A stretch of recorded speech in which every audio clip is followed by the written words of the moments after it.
coaches of the All-Star Showdown League. It's Susie here with What's up, a guys? transaction video, Oh, and I've got my boy Hutch here. bro, I thought you were gonna say with Hutch, but you said with the transactions. You mess with me, but I'm here. I'm here. What's up? Like I gotta put a little trick on you, you know? Gotta pull a trick on you. Gotta mix it Woo! up. I understand. I understand. We've got a lot of moves, so you know what? I think we should just hop right into this and break down all of these moves we have to talk about.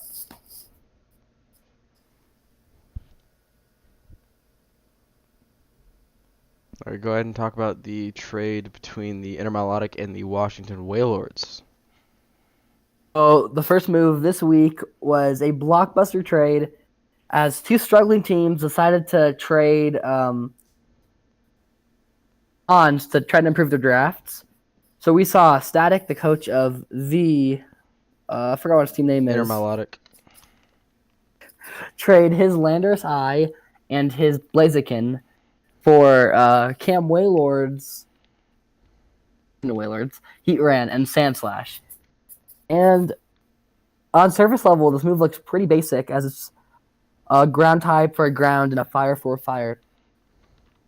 I think it's very apparent when you dive into it that the winner of this trade is Cam, as his team was just incredibly stally, and by adding mons such as Lando and Blaziken, I mean, those are just huge offensive forces, and they give him an offensive presence he just didn't have before.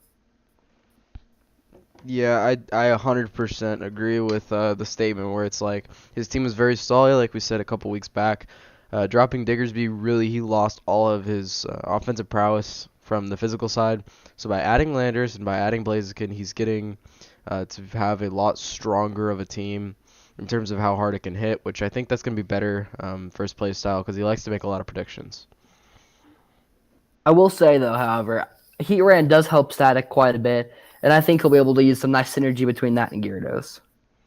Yeah, it's just the one problem is the fighting weakness there. His team is relatively fighting weak now, since he also has like Blissey and stuff like that, so he's gonna have to rely on Whimsicott a lot. The move we have was another move from the coach of the InterMeiotic. I got that one right that time, Static, and he decided to drop Fortress, Mr. Berlin Wall, me, in exchange for another bug type, Heracross. And I really like this move a lot because although Fortress is a great mon and I adore it, he needs some more offensive mons on his team. I mean, paired with a bunch of stalling mons with the acquisition that he made as he got rid of mons like Lando, and now adding a mon like Heracross, this thing is a mon, and I'm excited to see how Static can utilize it. Yeah, I like that he's adding offense to his team. I would have really liked to see a Heatran and Fortress combo. I think that would be a really, really good core. But to see him add a mon like Heracross, a mon I've used in the past a lot, it's really, really fun to That's great. use. It just comes in and clicks knockoff Mega Horn or close combat most of the time. And I like that he's adding offense to his team. Hopefully he can just get rid of Blissey now.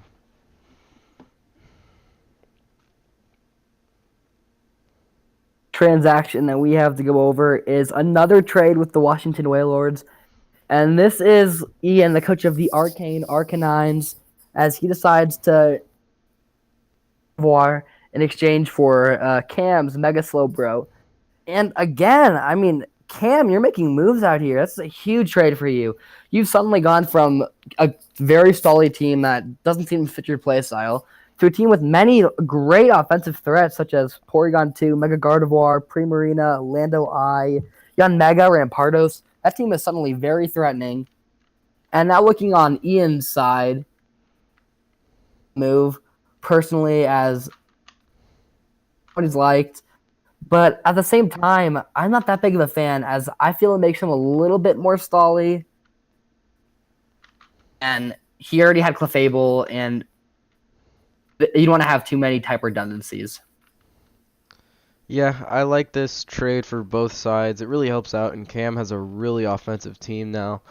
And we've talked a lot about Cam getting his offensive threats, and he has them now. It's just I don't know if I like Mega Gardevoir and Primarina. That's a little bit of redundant there.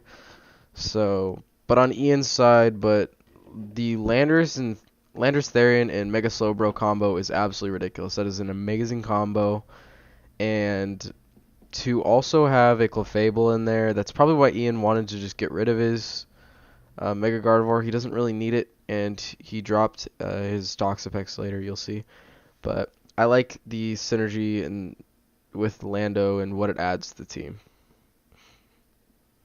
All right, so did you dive into the Toxapex Weavile transaction, or do Let's we do need it. to go? Let's do it. All right, so Ian, as a virtue of good fortune, was given a free agent transaction from his good old pal, excellent name, and Ian got the transaction for winning an event in the Commissioner Bowl festivities, and decided to use this transaction to make a huge move, giving himself possibly the greatest ice type outside of like a Kieran Black in the game in Weavile, and I absolutely adore this move. He got rid of Gardevoir, which had a huge offensive presence, but picked up a mon like Weavile. After this week, his TRA has suddenly got a lot more scarier, and Toxapex just wasn't really needed as his Slowbro is going to be his new water type. So I like this move a lot. Yeah, I would say that Weavile is actually the best ice type outside of Kyurem White. Um, it's the ASL all-time kill leader, and Fun it fact. doesn't deserve to stay in free agency. And with Ian getting a Mega Slowbro, like you said, he doesn't really need Toxapex anymore. And his typings are all covered, so by adding a Weavile, Weavile fits on every team. That is 100% a fact.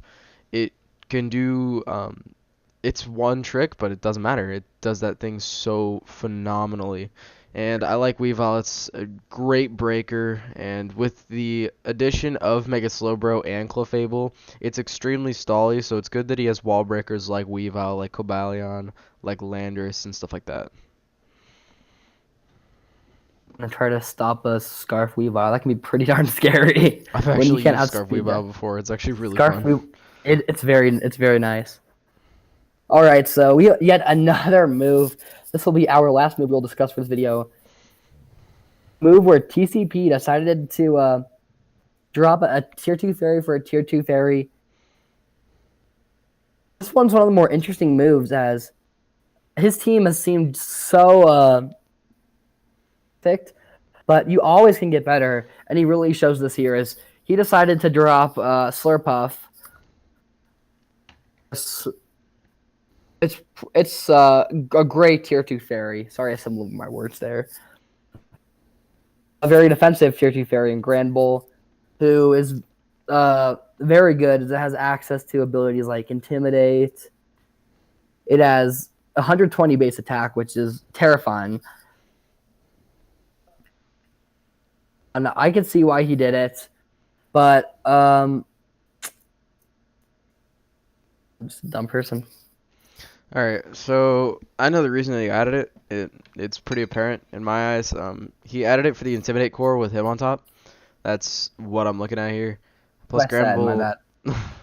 it's Gramble gets Heal Bell, which is nice. That's something Slurpuff doesn't get, and Slurpuff's really one trick. All it can really do is Calm Mind or Belly Drum. That's all you're gonna really bring it as each week. And Fine, Laurie did that last year.